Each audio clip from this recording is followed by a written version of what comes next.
What if the girl everyone humiliated on stage turned out to be the daughter of the billionaire who owned the entire show?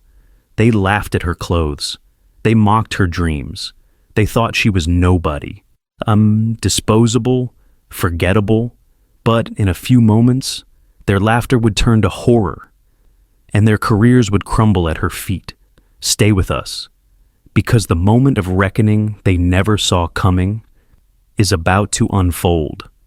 The auditorium pulsed with anticipation under the heavy sweep of stage lights as contestants in glittering outfits and carefully rehearsed smiles clustered backstage, their laughter sharp, their eyes scanning for competition. And when Nora Hayes walked in, wearing a faded denim jacket and a plain black dress that hung a little too loose on her slender frame, the atmosphere shifted, not with respect, but with a ripple of sneering amusement. A silent agreement passing among them that she didn't belong. Her sneakers scuffed faintly against the polished floor as she clutched a worn leather folder to her chest, her posture straight but her heart hammering against her ribs with a rhythm too loud to silence. No cameras turned to capture her entrance. No assistants rushed forward to offer water or encouragement. She was invisible, or worse, a punchline waiting to happen. A group of contestants huddled near the side curtain, leaned in, their voices just loud enough to carry. "Who let the janitor on stage?" One boy snickered, and a girl with diamond-studded nails giggled behind her manicured hand. Nora heard every word, felt every dagger disguised as laughter, but she didn't flinch, didn't slow her steps. She made her way to the contestants' waiting area, squeezing onto a bench where the glamorous fabric of others' sequined costumes seemed to bristle at her proximity. Overhead, the booming voice of the MC echoed through the arena, welcoming the crowd to the final auditions of Voices of Tomorrow, promising that only the brightest stars would survive tonight's cut. Nora tucked a loose strand of hair behind her ear, her fingers trembling slightly, knowing without looking that dozens of eyes flicked toward her, judging, dismissing, calculating her worth based on a jacket, a pair of shoes, a face scrubbed free of stage makeup. In the wings, one of the production assistants sneered under his breath. "Another charity case wasting our time." Nora closed her eyes for a brief moment, steadying herself, drawing in a deep, slow breath that tasted of hairspray, sweat, and the metallic sting of looming failure. She didn't have a stylist. She didn't have a vocal coach paid by the hour. She didn't even have a cheering section in the audience. But what she did have was a voice. Raw, unpolished, achingly real, and a promise whispered to herself late at night in the quiet corners of her mind, no matter what. She would sing. For Nora Hayes, this moment wasn't about fame or cameras or the approval of judges with champagne on their breath.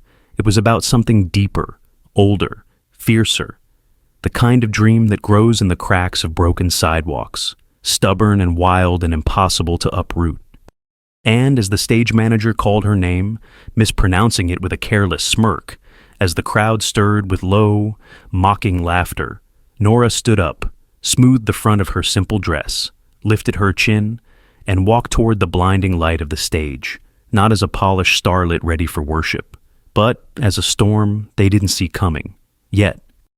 The stage light slammed into her face the moment she stepped forward, blinding and merciless, illuminating every threadbare seam of her dress, every scuff on her sneakers. And as Nora moved to the center of the massive platform, the low rumble of amused whispers from the audience began to build like a tide, a living thing fed by every sideways glance and smirk. She could feel it clawing at her skin, cold and thick, but she kept walking, standing at the X taped to the floor, clutching the microphone like a lifeline, her heart pounding so hard she wondered if the judges could hear it over the speakers. At the long black table just beyond the edge of the spotlight sat the three judges. Luminaries of the industry, household names with sharp suits and sharper tongues. And they didn't bother hiding their reactions. The woman in the middle, a pop icon known more for her scandalous Instagram presence than her vocal talent, leaned over to whisper something to the man on her left, who chuckled audibly, the microphone on the desk catching the low rasp of his laughter and projecting it across the entire auditorium. The MC, a tall, polished man in a velvet blazer, sauntered onto the stage beside Nora, his smile oozing a false warmth that barely masked his glee at the drama he could already taste. "And who do we have here?" he said, voice dripping with condescension, pausing for effect as he looked her up and down in a way that made Nora's stomach churn.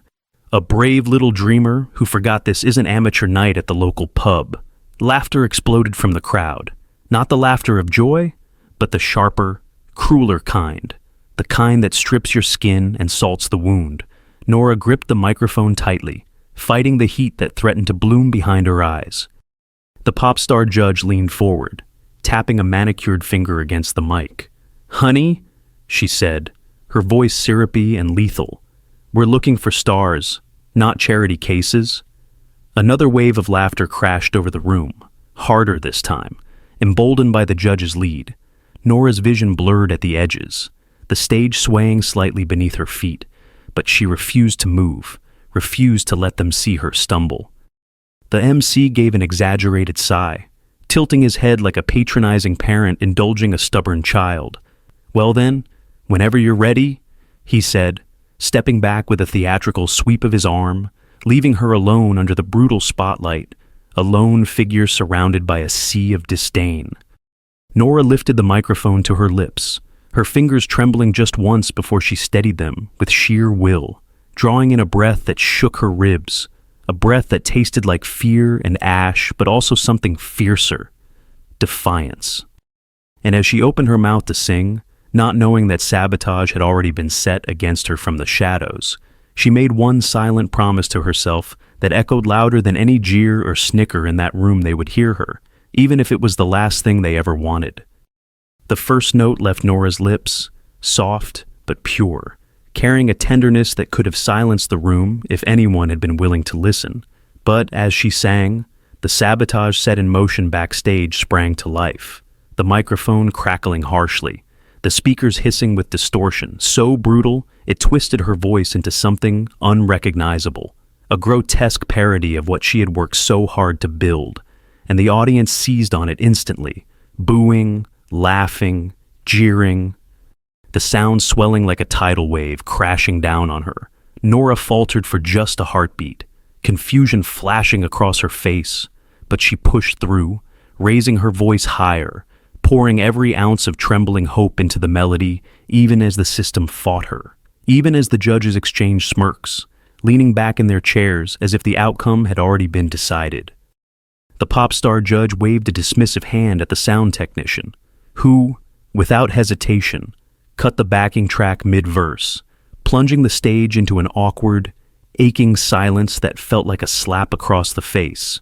The MC sauntered back out with a look of exaggerated pity, clapping slowly, mockingly, each beat a hammer blow against her dignity. "Well," he said, grinning into the crowd, "it's clear some dreams are better left in the bedroom mirror. Isn't it, folks?" Roars of laughter exploded from the seats. Flashes from phones lit up like tiny spotlights capturing every second of her humiliation, immortalizing her pain for the world to dissect later with cruel fingers. Nora stood frozen, the microphone lowering slowly from her mouth, her heart thundering so loudly she thought she might faint, but she refused to cry, refused to give them the satisfaction of seeing her shatter on stage. The head judge, a former rock star with a brutal reputation for crushing hopefuls on live TV, leaned forward, his elbows resting on the table, a smirk curving his lips. "You have guts, kid," he said, his voice booming in the silence. "But this industry isn't about guts. It's about greatness, and let's face it, you're not even close." He hit the buzzer on his desk with theatrical flair, the loud, obnoxious sound echoing through the cavernous auditorium like a gunshot. The pop star judge laughed and slapped the table. "Maybe next time invest in a decent outfit before you audition," she added, tossing her hair as if she had delivered a witty death blow, and the audience ate it up, hooting, whistling, recording every second. Nora's hands were shaking now, but not from fear, from rage, from heartbreak, from the realization that it had never been about her voice at all, that she had been judged, condemned, and discarded before she had even sung a single true note. The MC turned to the wings, waving grandly. "Next contestant, please," he said, as if brushing dirt from his sleeve, signaling that Nora was to leave, to vanish, to be forgotten as another failure in a long line of crushed dreams. And for a moment, the temptation to run, to disappear into the safety of anonymity, was almost overwhelming. But somewhere deep inside, a small, fierce voice whispered that the story wasn't over. Not yet. Not by a long shot. With every ounce of grace she could summon, Nora placed the microphone carefully back on the stand, straightened her shoulders, and walked off stage without looking back. Her pride bloodied but not broken, her soul battered but unbowed, unaware that behind the curtain, a far greater storm was already gathering. A reckoning that would soon fall not on her, but on those who thought they had the right to humiliate her for sport. The moment Nora disappeared behind the heavy black curtain, the backstage area erupted into a flurry of whispers and snickers, production assistants exchanging smug glances, some even daring to replay the cruelest moments on their phones, laughing low and mean like wolves circling a wounded deer. But Nora didn't react, didn't crumble, didn't flee. Instead, she walked with slow, deliberate steps down the narrow hallway leading to the private dressing rooms, her head held high. Her breath ragged but steady, the storm in her chest building with every cruel chuckle she heard echoing behind her. She stopped in front of a plain white door marked private, the peeling paint almost symbolic, and with shaking hands, she pulled out her phone, her thumb hovering over a contact name she hadn't called in a long time. Not because she was ashamed, but because she had wanted so badly to prove she could stand on her own. For a moment, she hesitated, staring at the name glowing on the screen. Mom? Then, with a final, trembling breath, she pressed call, across the city, in a soaring glass tower that pierced the clouds. Eleanor Hayes, the reclusive billionaire philanthropist, media mogul, and sole financial backer of Voices of Tomorrow, looked down at her buzzing phone, her heart tightening when she saw her daughter's name. Without a word, she answered, and the tremor in Nora's voice as she whispered, "They didn't even let me finish," was all Eleanor needed to hear. The line went dead, not with anger, but with purpose. Eleanor stood slowly from her desk, her tailored suit crisp, her movements precise and calm, but beneath her immaculate exterior, a fire roared to life. A fire only a mother could summon, the kind that raises kingdoms when her child is wronged. Within minutes, her personal security detail was mobilized, her black Rolls-Royce pulling up to the curb, a convoy of silent, grim-faced professionals falling into step behind her. Back at the auditorium, the show rumbled on, oblivious to the approaching cataclysm. Contestants shuffled forward, the judges preening and smirking, the MC tossing cheap insults like candy to a crowd, still drunk on cruelty. No one noticed the growing murmurs backstage as earpieces buzzed to life, production managers stiffening as a terse, panicked message crackled across their radios. Eleanor Hayes is en route, the head of production, a man named Victor Sloan, who prided himself on being untouchable, laughed it off at first. "Sponsors don't get involved," he scoffed, adjusting his cufflinks. "They just sign checks." But even he paled when the auditorium's heavy side doors swung open 20 minutes later, and Eleanor Hayes stepped inside, flanked by a wall of security, her heels clicking sharply against the marble floor, the noise slicing through the building like a blade. She didn't need to announce herself. Her presence was a declaration enough. Stagehands froze mid-step.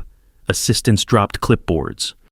The judges, still gloating behind the desk, faltered when they caught sight of her striding toward them, the steely fury in her eyes making it clear that tonight's spectacle had just come to an abrupt, catastrophic end, and they were about to learn, in the most public, irreversible way possible, exactly who they had humiliated. And it wasn't just a girl in a worn-out jacket. It was the daughter of the woman who held their careers, their entire world, in the palm of her hand. The house lights, still focused on the stage, flickered slightly as if the building itself sensed the shift in power crashing through its bones. And as the judges squirmed in their leather chairs and the MC fumbled his microphone with sweaty hands, Eleanor Hayes climbed the steps to the stage, not rushed, not theatrical, but with the cold, deliberate grace of a queen walking to the throne she already owned. The audience, sensing the sudden fracture in the evening's slick facade, began to murmur, a confused, restless tide swelling into a stunned silence as Eleanor reached center stage and took the microphone from the MC's trembling hand without asking permission, her gaze sweeping across the stunned faces before her, not looking for approval, but marking every sneer, every laugh, every whispered cruelty she would not forget. She stood tall, immaculate in a dark navy suit that seemed to draw every eye in the room like a magnet, and when she spoke, her voice was low, measured, yet carried to the farthest row without effort, each word slicing the heavy air with surgical precision. "Tonight," she said, "you witnessed a performance, but it was not on this stage." She let the silence hang, tightening like a noose around the necks of the guilty. "The true performance," she continued, "was the ugliness displayed by those who claimed to represent this industry, the ones who dared to mock not just talent, but humanity itself." The judges shifted uncomfortably, the head judge reaching for his water glass with a hand that visibly shook. Eleanor's eyes locked onto him, pinning him in place. "You see," she said, her voice soft but lethal, "the young woman you humiliated tonight is not just another contestant. She is Nora Hayes." A gasp rippled through the auditorium, confusion and fear rippling outward like shockwaves. The name hit harder than a slap, because even those who didn't immediately recognize Nora understood exactly what the last name Hayes meant. Eleanor turned slightly, her gaze sweeping toward the backstage curtain where Nora now stood, barely visible but watching, her heart in her throat, her hands still trembling. Not from fear this time, but from something hotter, something fierce and rising. "Nora Hayes," Eleanor said, her voice tightening. "My daughter, the heir to Hayes Media Group, the principal sponsor of this competition, and the woman who, by her strength alone, exposed everything that is wrong with what you think makes someone worthy." The MC stumbled backward, his face drained of color, as the audience erupted into chaotic whispers, some faces registering horror, others guilt, and a few, shame. The judges looked cornered, trapped animals sensing their end, and no amount of smooth words or plastic smiles could save them now. Eleanor didn't pause. She pressed forward, her voice growing sharper. "Tonight," she said, "you showed the world that appearance matters more to you than substance, that cruelty is easier than kindness, that you were willing to crush a dream for a cheap laugh." She held up a hand before any of them could open their mouths to protest. "And for that," she said, "there will be consequences, immediate and irreversible." The screens behind the stage lit up in perfect synchronization, displaying a live announcement from Hayes Media Group, effective immediately.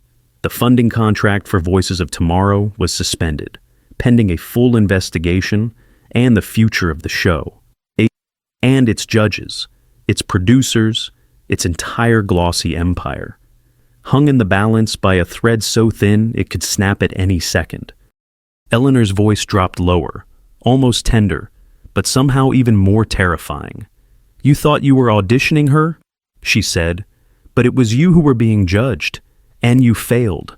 She stepped back from the microphone, not throwing it down like a cheap mic drop, but setting it carefully on the stand as if to mark the gravity of the moment, then turned toward the wings and extended her hand. And through the shadows, through the thick weight of disbelief and regret, Nora Hayes stepped forward, not as the object of mockery they had tried to make her, but as the rightful heir to an empire they had never even seen coming.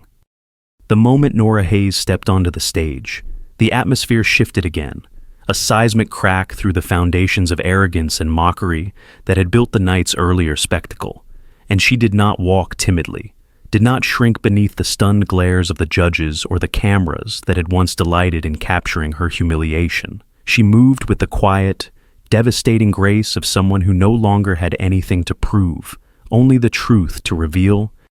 The judges, stripped of their smugness, sat frozen, their microphones muted, their careers flashing before their eyes in flashes of scandal, contract terminations, and headlines they would not control. Eleanor Hayes remained beside Nora, a living monument to power wielded not through wealth alone, but through unwavering conviction. And as the production director, Victor Sloan, rushed onto the stage, stammering apologies, sweat glistening on his forehead, Eleanor silenced him with a single raised hand, a queen dismissing a subject no longer worth speaking to. She turned to the audience, now shifting uncomfortably in their seats, unsure whether to applaud, apologize, or simply disappear into the cracks of the floor. Her voice rang out again, calm, cold, and inescapable. "Effective immediately," she said. "The following individuals are hereby suspended, pending termination investigations: Victor Sloan, executive producer, MC Daniel Hart, judges Madison Lake, Ryan Vance, and Chloe Grant." A murmur of shock rippled through the room, but no one dared speak, the weight of her authority choking the air. Every member of technical staff found complicit in the tampering of stage equipment will also be relieved of duty, blacklisted from all Hayes Media properties indefinitely. Eleanor continued, her words striking with surgical precision, carving the guilty out from the structure they had thought untouchable. She turned back toward Nora, her expression softening only for her daughter, her hand resting briefly on Nora's shoulder. "A silent declaration to the world: she stands under my protection now." Security moved with ruthless efficiency, escorting the stunned and humiliated judges from their table, their faces pale under the unflinching lights, their careers crumbling in real time before thousands of live stream viewers who had tuned in expecting drama and were now witnessing a bloodless revolution. Some in the audience began to clap, tentatively at first, then louder, a swelling of something purer than applause. Recognition, perhaps, or relief that someone had finally ripped the masks away. Nora watched them go, not with gloating, but with a steady, almost sorrowful gaze, the kind reserved for those who had dug their own graves out of greed and cruelty. She hadn't needed to destroy them. They had destroyed themselves. All she had done was endure long enough for the truth to surface. As the disgraced filed out, Eleanor leaned into the microphone one last time. "From this moment forward," she said, "Voices of Tomorrow will stand for something greater than image, greater than spectacle. It will stand for real talent, real courage, real heart, those who cannot uphold, that will not have a place here, or anywhere near my name." The house lights dimmed slightly, not in defeat, but in preparation for something new, something better. And standing at the center of it all was Nora Hayes, no longer the girl in the worn-out dress mocked for daring to dream, but the woman who had forced a rotten kingdom to kneel. The reckoning was not just punishment, it was a cleansing, brutal, necessary, and long overdue. The stage, once a battleground of humiliation, now lay wide open and silent, bathed in a soft, forgiving glow as the house lights dimmed and a single spotlight fell onto Nora Hayes, standing small yet unbreakable at its center. The silence not heavy with mockery anymore, but charged with expectation, with the raw, trembling electricity of something real about to unfold. Eleanor stepped back into the shadows, giving her daughter the space she had earned, her arms crossed, her fierce gaze locked on Nora with pride so powerful it could have lit the entire city. The MC was gone. The judges were gone. The jeering contestants cowered at the edges, uncertain, invisible. For the first time that night, the stage truly belonged to Nora. Not because someone allowed it, but because she had claimed it through pain, resilience, and a grace they could never imitate. The audience held its collective breath as Nora lifted the microphone again, her fingers steady this time, her shoulders squared, her heart pounding not with fear but with something wilder and freer. The unstoppable need to be heard, truly heard, on her own terms. The first note that escaped her lips was not timid, not careful. It soared, rich and aching, a sound so pure it seemed to carve through the air itself, silencing every whisper, every rustle, every last remnant of disbelief. Her voice was not the voice of a polished pop product or a social media darling. It was raw velvet, tender and cracked in places where life had pressed too hard, yet impossibly strong where it mattered most. She sang not like someone auditioning for approval, but like someone telling the world a secret it had almost forgotten. That beauty, real beauty, is born not from perfection, but from survival, from wounds that healed wrong, from dreams laughed at and still clung to. The lyrics poured out of her, not from her throat, but from somewhere deeper, ancient and vast. And by the time she reached the chorus, the entire auditorium was frozen in a silence so profound it hurt, a silence in which not a single soul dared breathe too loudly, lest they miss a single trembling, radiant note. Midway through the song, Nora closed her eyes, letting herself fall fully into the music, trusting that her voice would catch her, and it did.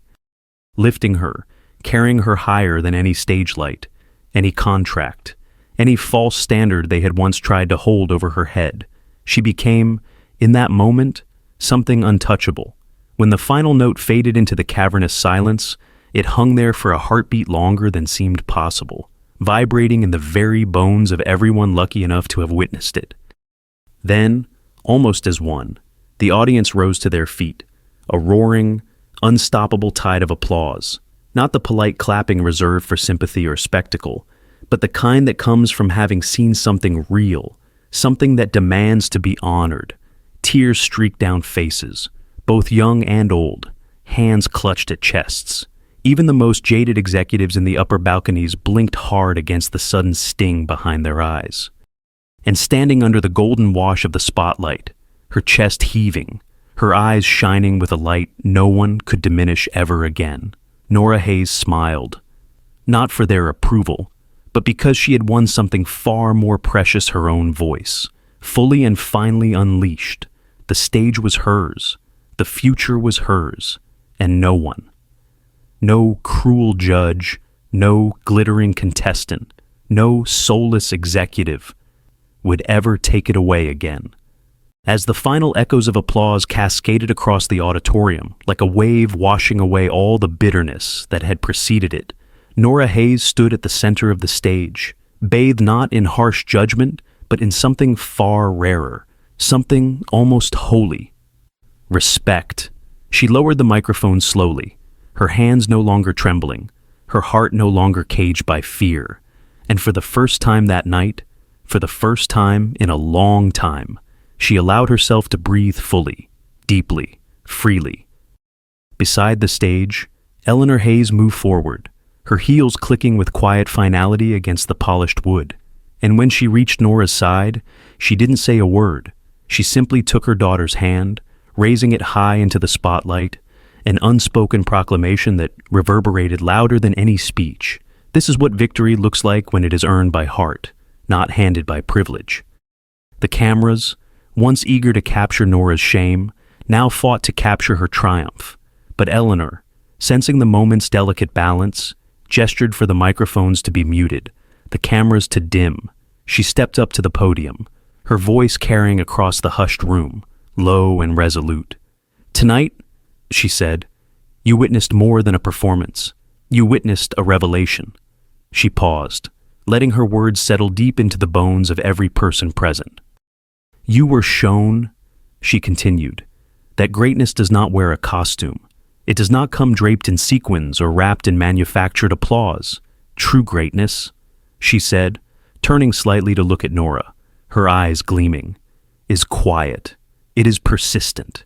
It endures humiliation and still dares to sing." Murmurs of agreement rolled through the crowd, a groundswell of awakening stirring among those who had once been content to watch cruelty dressed as entertainment. "We built this show," Eleanor said, "to find voices, not images, not brands, not puppets for our consumption. Voices, souls, and tonight," she said, her hand tightening slightly around Nora's, "this young woman reminded all of us what it means to truly hear." She turned back to the judges' table, now empty and abandoned, a monument to everything that had been wrong. "From this day forward," Eleanor declared, her voice ringing clear and fierce. Voices of Tomorrow will not be a stage for arrogance. It will be a sanctuary for authenticity.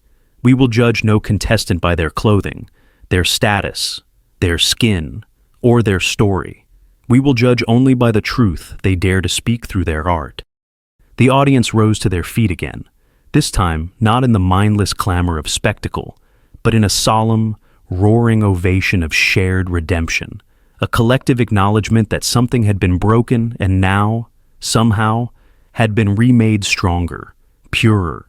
Nora looked out at them, not needing to say anything, because the message was already written across every tear-streaked face, every pair of hands clapping until they ached. She wasn't just a girl who had survived humiliation. She was the symbol of a deeper truth they had all forgotten, that dignity is not something granted by approval, but something worn, quietly and defiantly, even when the world demands you strip it away. And as she stood there, side by side with her mother, under the warm, golden light that seemed almost to breathe with her, Nora knew with a certainty beyond words that her voice had not just changed the room, it had changed everything. Long after the lights dimmed and the crowd finally dispersed into the night, the ripple effect of that evening at Voices of Tomorrow continued to spread like wildfire through the entertainment industry, through boardrooms and talent agencies and television networks that had for too long built their empires on polish over principle, spectacle over soul. Within days, headlines exploded across every major outlet. The night talent triumphed over appearance. Nora Hayes redefines stardom. Eleanor Hayes demolishes a corrupt system. Clips of Nora's performance flooded social media, but not as cruel memes or viral embarrassments. Instead, they were shared with reverence, with captions like, "Real talent, real heart," and "This is what courage sounds like." Other singing competitions, once smug in their dominance, scrambled to revise their judging criteria, issuing public apologies for years of superficiality, thinly veiled as branding. Talent scouts who once hunted only Instagram followers now sought authenticity with almost desperate urgency. Terrified of being called out as relics of a dead, ugly era, Nora's name became more than a name.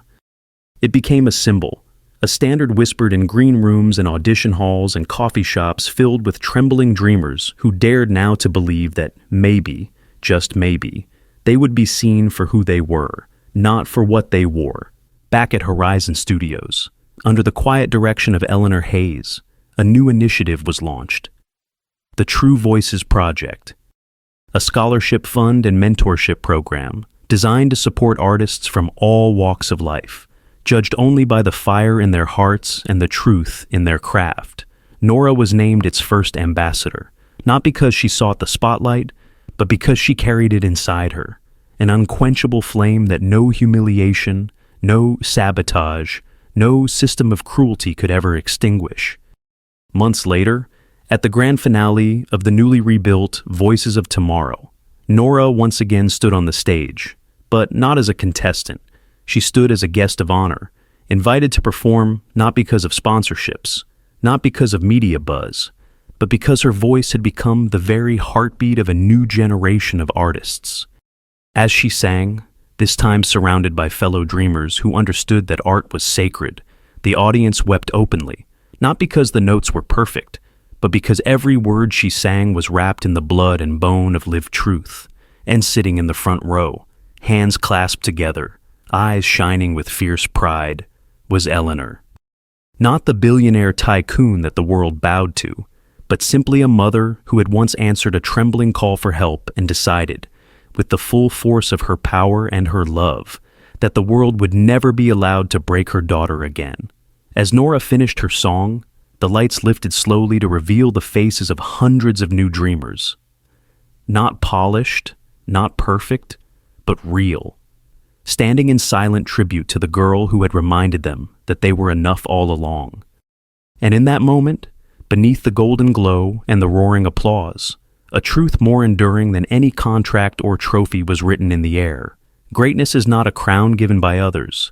It is a light you protect inside, no matter how dark the world tries to become. And as long as even one voice like Nora Hayes dares to sing, that light will never, ever be extinguished. They thought she was small. They thought she was powerless. But Nora Hayes showed them. Real power isn't shouted from golden stages or worn like glittering crowns. It sings from broken hearts that refuse to be silenced. Tonight wasn't just a song, it was a revolution. And maybe, just maybe, the next time we look at someone, we'll ask ourselves, are we seeing their clothes or their soul?